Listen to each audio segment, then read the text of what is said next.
말씀을 매주 묵상하고 있습니다.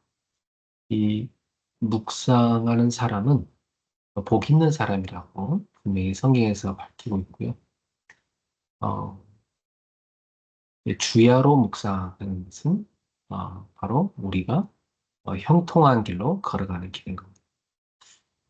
그래서 특별히 우리 후대들이 이 묵상하는 사람이 되도록 우리 모두가 기도하고 도와야 되겠습니다. 이번 주에 주신 말씀 우리가 잘 묵상해야 되겠어요. 사실 묵상은 말씀을 갖고 하는 거거든요. 그래서 말씀이 정리가 돼 있어야 그 말씀이 묵상을 통해서 기도로 나아갈 수가 있는 것입니다.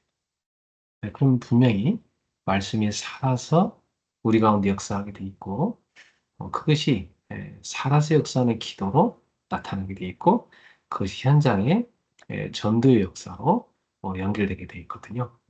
그래서 우리 성도님들은 꼭 이 말씀의 묵상을 늘 누렸으면 좋겠습니다. 네.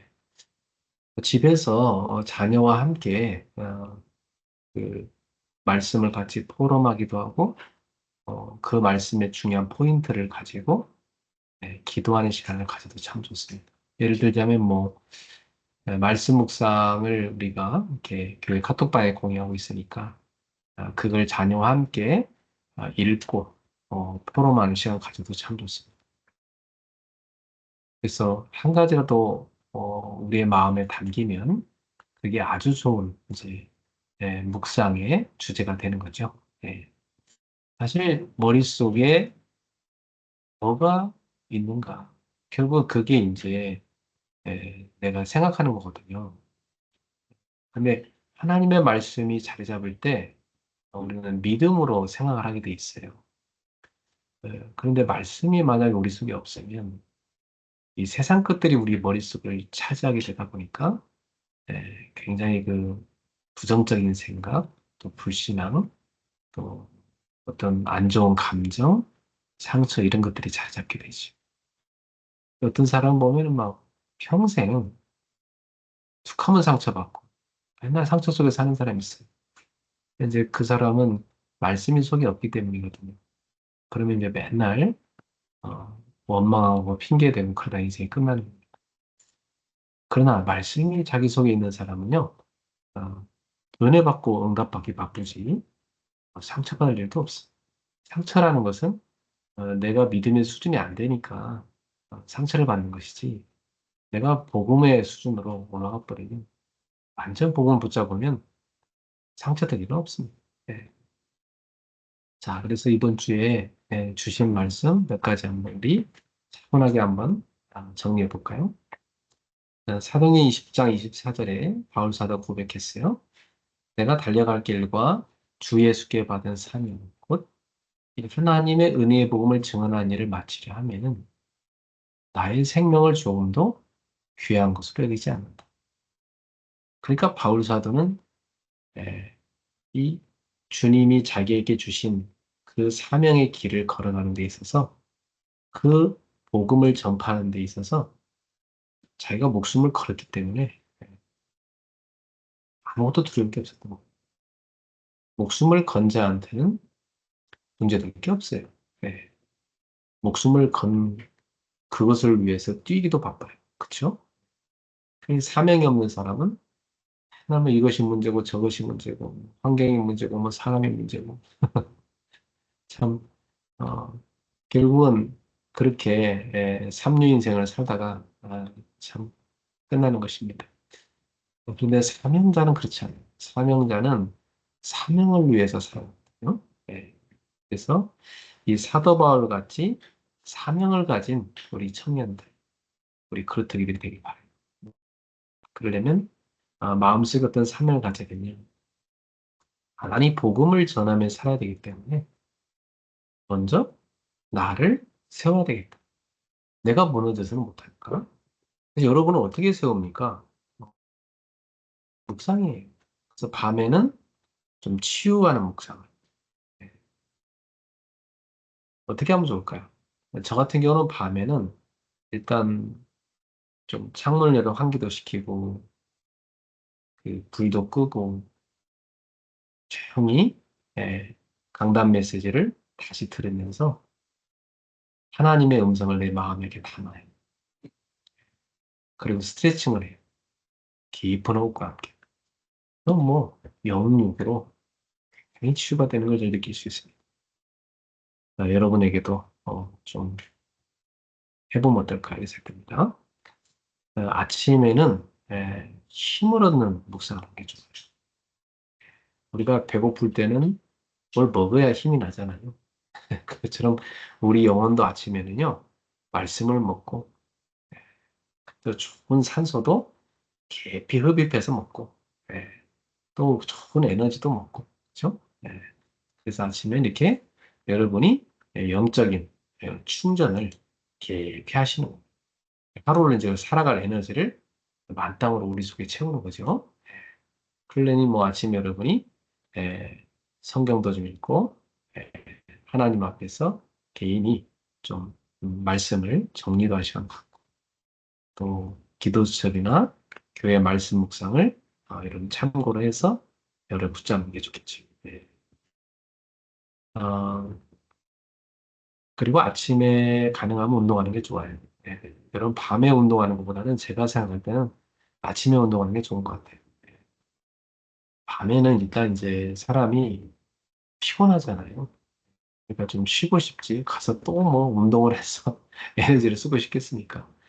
아침에는 내 몸을 깨워야 되기 때문에 여러분이 뭐 산책을 한다든지 또 뭐 헬스장 가서 운동을 해도 좋고 달리기를 해도 좋고 이렇게 좀 아침에는 운동을 해주면 몸에 활력이 돋고 참 좋습니다. 낮에는 바쁘잖아요. 그냥 빈 시간을 좀 가져서 5분이라도 좋아요.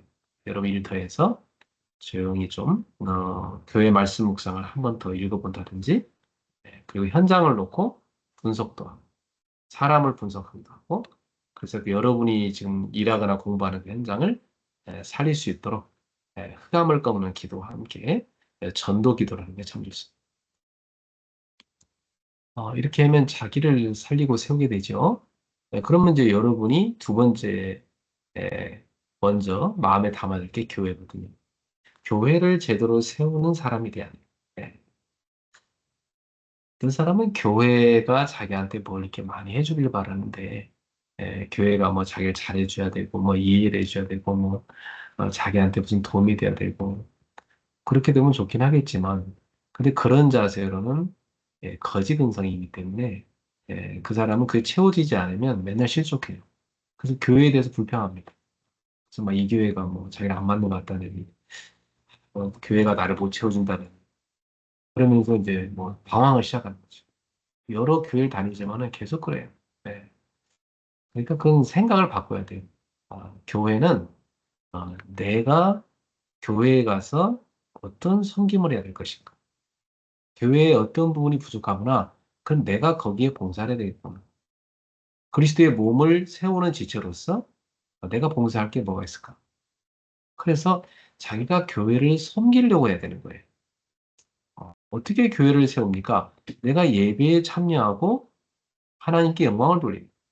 그렇죠? 그러면서 은혜를 받는 거죠. 그 교회에 내가 어떤 속한 뭐 파트가 있을 거 아닙니까? 공동체가. 그럼 그 공동체는 사람들 하나하나 놓고 그 사람들 위해 기도하고 내가 섬기는 거죠. 그리고 교회 봉사할 거 많잖아요. 예. 그 내가 봉사할 거 하나 맡아서 섬기는 거죠. 이런 신앙의 자세가 돼야 됩니다. 그게 올바른 신앙입니다. 그러면서 그 다음 세대를 쳐다볼 때, 내가 우리 후배들 도와야 되겠다. 그렇죠. 그래서 나보다 어린 학생들을 도와주는 거죠. 예. 그게 아름다운 자세입니다. 이런 헌신이 되는 그런 우리 성도들과 우리 그리스도인이 되길 바랍니다. 그러면 여러분이 굉장히 교회 생활이 행복해져요. 네. 사실 인간은 하나님 어떻게 만들어놨냐면 내가 누군가의 도움을 받을 때보다도요. 내가 누군가를 도울 때 우리 속에 행복의 에너지가 넘쳐나게 돼 있어요. 왜 그러냐면 하나님이 인간을 그렇게 만들어놨어요. 하나님이 아담이 이 에덴 동산을 막 관리하면서 땀 흘려 일하게 만들었고요. 하와를 만들 때도 이 남편을 돕는 배필로 만들었어요. 돕는 배필 할 때 이 영어로는 헬퍼거든요. 도와주는 사람이에요.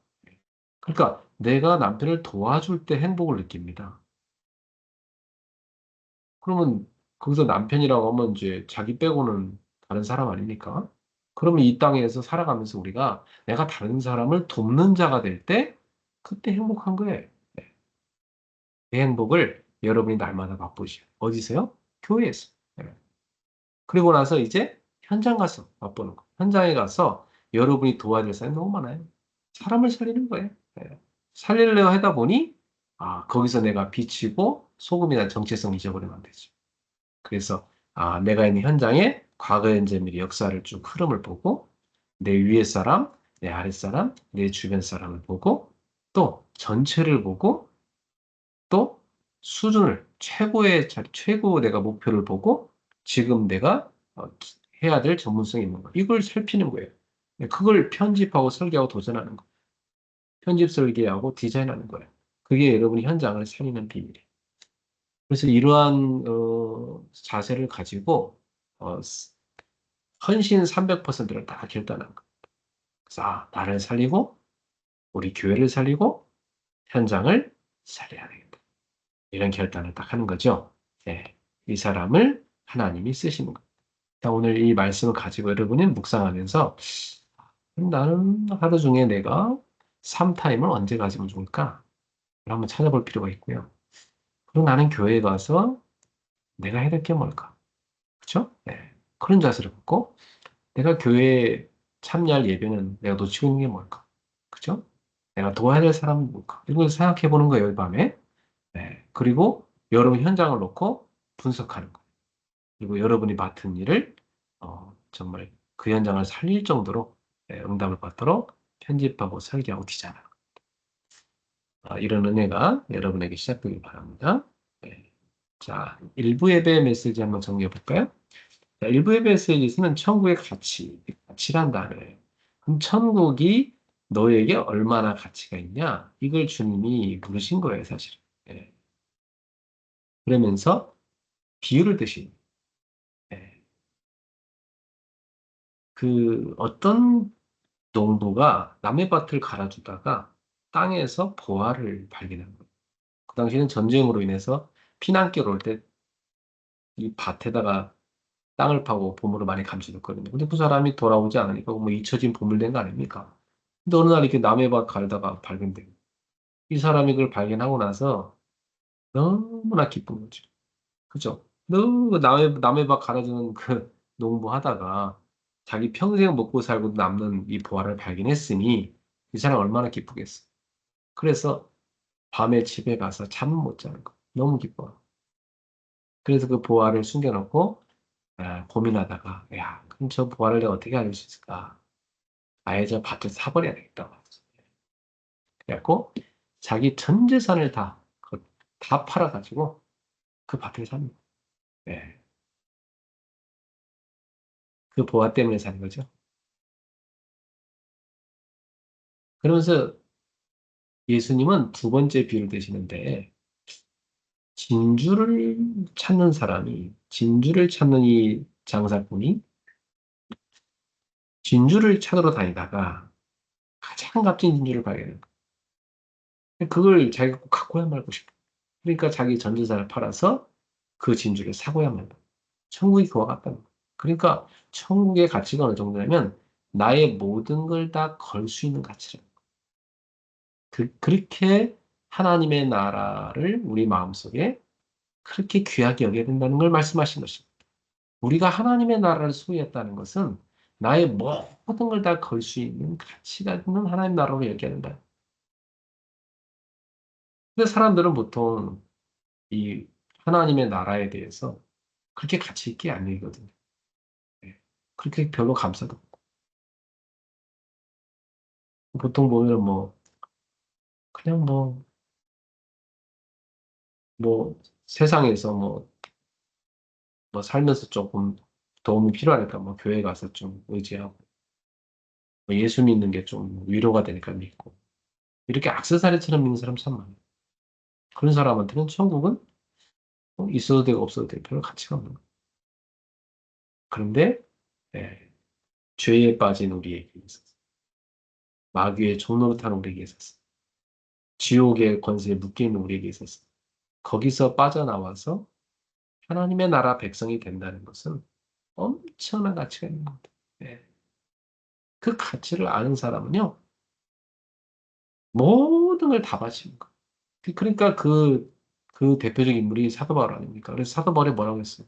내가 자랑하던 거, 내가 귀하게 여기던 거, 다 배설물 여긴다. 다 해로 여긴다. 나는 그리스도 예수를 아는 지식이 가장 고상하기 때문에. 예. 나는 이제 오직 그 예수를 위해 살겠다. 그 예수께서 주신 하나님의 나라를 세우는 이 사명을 위해 살겠다. 그걸 위해 목숨을 걸겠다. 이게 바울의 고백이었어.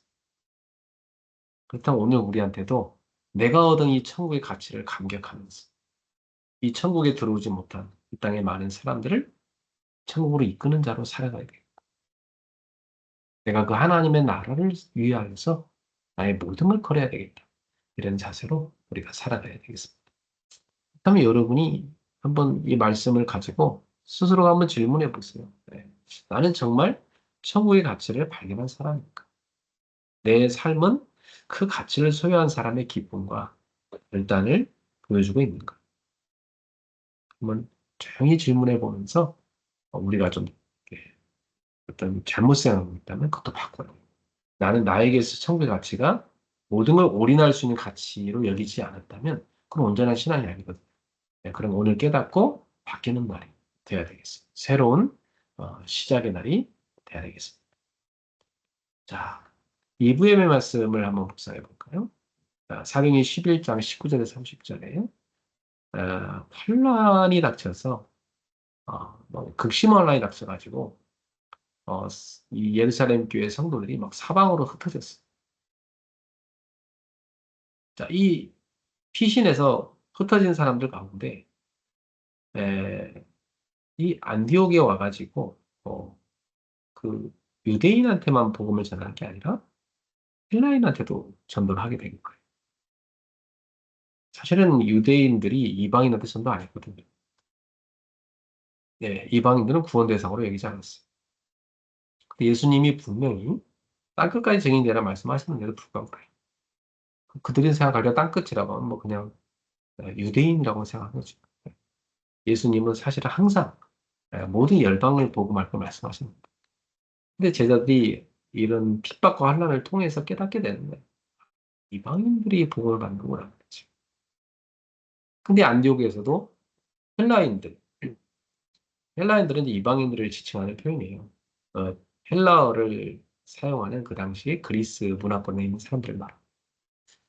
이 사람들이 복음을 받는 거예요. 너무 기뻐하는 거예요. 예. 뭐 그것도 한두 명도 아니고 막 몰려오는 거예요. 이 복음 앞으로. 그래가지고 이 안디옥에 있던 사람들이 도저히 감당할 수가 없어서 예루살렘 교회 요청을 해서 예루살렘 교회에서는 바나바를 급히 파송합니다. 근데 바나바가 와서 보니까 하나님의 은혜가 보이고 주의 손이 함께 있어 큰 무리가 죽게 더해진 게 보이는 거예요. 너무 놀라운 광경이었습니다. 이들은 너무 기뻐가지고 어찌할 바를 몰랐어요. 그래서 이 바나바가 급히 바울을 데려다가 같이 사역을 합니다. 그래가지고 교회가 막 만들어지기 시작했죠. 그게 안디옥 교회. 그래서 안디옥 교회를 통해서 엄청난 세계 선교가 시작됐어요. 자, 여기서 우리는 뭘 할 수 있죠? 환란이 왔다고 해서 거기에 주저앉아 버리고 낙심하고 복음을 포기하고 배교해 버린 자들이 참 많았거든요. 그러나 여기 안디옥으로 도망갔던 사람들 가운데 일부가 우리가 이 환란에 무너지면 안 된다. 이걸 넘어서서 우리가 선교를 해야 되겠다 하고 이방인들한테 선교를 했더니 이들이 복음을 받고 이 엄청난 역사가 일어나게 된 거예요. 그럼 우리는 뭘 할 수 있습니까? 우리 인생에 이런 환란과 고난과 어려움이 닥쳐올 때 우리는 거기에 무너지는 자가 되는 것이 아니라 그걸 넘어서서 선교로 나아가요. 복음 전파하는 삶을 나아가요. 더 큰 하나님의 뜻을 이루는 쪽으로 가야 돼요. 그게 맞지 않아요? 그게 하나님의 뜻이죠. 하나님은 우리가 고난과 어려움을 통해 무너지기 원치 않으시죠. 시험 이런 거 이 땅에 얼마나 많습니까? 시험 올 때마다 무너진다. 그건 하나님 뜻 아니잖아요. 하나님은 그러한 것들을 넘어서서 우리가 믿음이 성장하기를 바라고 하나님의 나라를 세우는 쪽으로 도전하기를 원하시는 것입니다. 그래서 환란을 넘어서 선교로 나아가는 이 안디옥 교회 그런 제자들의 모습을 우리가 보게 된 것입니다. 그래서 우리 교회도 진짜 많은 어려움을 우리가 겪었고 또 지금도 통과하고 있지만 우리가 이런 것들을 다 뛰어넘어서 우리가 진짜 하나님의 나라를 세우는 쪽으로 가야 되겠다. 그래서 제일 좋은 방법이 뭐라고 했어요? 세 가지입니다. 복음으로 치유하는 것이 성경. 그렇죠? 그리고 복음으로 후대를 서밋으로 키우는 게 성경. 또 2, 3, 7나 5천 종족에게 복음을 전달하는 것. 그것이 성경이에요. 그래서 우리가 치유와 서밋, 그리고 2, 3, 7나 5천 종족, 전 세계 다민족 성교에 매진하고 있는 것입니다. 이걸 위해서 우리가 교회에 진짜 치유할 수 있도록 치유 기도회도 하고 있고 묵상학교도 하고 있고 치유센터도 하고 이 묵상학교를 통해서 말씀이 얼마나 우리를 치유하는지를 경험해요. 예. 우리 그루터기들이 한 10분만이라도요. 조용히 이 말씀 가지고 눈 감고 생각하면서 그 말씀의 의미를 계속 음미해도요. 뇌에는 굉장한 치유가 나고 심지어 몸에도 병도 나요. 이런 역사입니다. 예. 근데 우리 아이들이 보면 거의 휴대폰, 컴퓨터 이런 게 다 붙잡혀 있거든요. 예. 그러면은 뇌가 병들어요. 예. 그래서 쇼츠 같은 건요, 그거 잡혀버리면은 완전 중독이 돼가지고 계속 그거 1시간, 2시간 하게 돼요. 근데 만약에 하다가 그걸 안 하고 기도해야지 이러면요, 자극이 그만큼 안 오거든. 그게 심심해. 심심해서 못 견뎌. 그리고 요즘 아이들이 심심한 소리를 자주 하잖아. 그 말은 뇌에 강한 자극을 받는 이런 영상 같은 걸 보다가 이제 그런 자극을 못 받으니까 그냥 하품 나오는 거예요. 네. 그 뇌가 병들어서 그렇거든요. 네. 그래서 사실은 묵상을 딱 10분만 해도 뇌는 굉장히 치유됩니다. 그 제일 좋은 방법이 뭐라고 했죠? 하나님 말씀을 읽는 거다. 소리를 내서 읽는 거. 소리를 내서 읽고 또 강단 메시지를 매일 하나씩 녹취를 굉장히 치유됩니다. 예. 그리고 은혜 받은 성경 말씀을 글씨로 쓰기도 하고 여러분 글씨를 쓰기도 하고 써서 벽에다 붙이기도 하고 굉장히 치유됩니다. 그런 시간을 꼭 가지시기 바랍니다. 예. 그리고 우리가 후대를 서밋으로 만들기 위해서 DTS, GSS 또 미션론까지 하고 있죠. 너무 중요해요. 여기서 우리 후대가 서밋으로 가야 돼요. 그리고 237, 5천동 살리기 위해서 이 237 학습 우리가 반드시 세워서 살려야 되겠습니다. 이런 중요한 교회 방향을 놓고 여러분이 기도하시기 바라고요. 이번 수요예배 때는 성령인도를 따라가라 이런 말씀하셨죠. 그 바울팀이 2차 선교여행을 나갈 때 그 문이 막혔어요. 그죠? 그래갖고 성령님이 왜 문을 막으시나 했는데 알고 보니까 다른 문을 열어놓으신 거죠. 그게 바로 이 유럽 땅으로 들어가는 관문인 마게도니아. 그 마게도니아의 중요한 그 땅인 빌립보. 여기로 하나님이 가라는 사인이었습니다. 그래서 유럽 선교가 시작이 됐죠. 그러니까 여기서 우리가 뭘 할 수 있냐면 문이 막히는 것도 성령이구나. 그렇죠? 그 하나님께서는 이 준비해놓은 사람의 마음도 있고 또 시스템도 있고 그게 루디아였고 루디아의 집이 준비되어 있었던 거죠. 이렇게 하나님은 완벽하게 준비해 놓으신 거예요. 우리가 성령님들을 따라가다 보면 이렇게 하나님이 준비해 놓은 만남을 우리가 갖게 되는 것입니다. 그리고 우리 이번 주 금요 치유 예배 때는 후대를 준비하신 하나님 말씀 받았죠. 아브라함의 인생 여정을 우리가 보고 있는데 아브라함이 그 아들 독자 이삭을 하나님 명령으로 이제 모리아산에 데리고 와서 하나님께 바치셨어요. 그때 이삭은 엄청난 이제 이 언약의 각인이 들어온 겁니다. 자기를 하나님께 바치셨는데 사실은 하나님이 이 이삭을 살려주셨고 대신 수양이라는 그 대속물을 예비해 놓으신 거예요. 예. 그래서 이삭은 그때 완전 언약이 들어간 겁니다. 아, 그 오실 메시아를 보게 된 거죠. 네. 근데 그 사건과 함께 동시에 어떤 사건이 다른 지구의 어떤 다른 쪽에서 일어나고 있었냐면 바로 아브라함의 고향 땅에서 자기 형제인 나홀의 후손들이 태어나고 있었던 거예요. 아브라함은 에, 사실 25년 만에 이 첫 아들을 이삭을 낳지만 그 나홀 같은 경우는 뭐 자녀를 바로바로 낳지 않았겠습니까? 그래서 그 나홀의 아들 가운데 에, 그 부두엘이라는 사람을 통해서 또 딸이 태어난다. 그게 리브가예요. 그러니까 어찌 보면 나홀의 손녀딸하고 이 아브라함의 아들 이삭이 나중에 이제 맺어지게 되는 거예요. 예. 그렇게 이게 터울이 클 수밖에 없어요. 왜냐하면 이삭은 25년 만에 태어났기 때문에 그죠?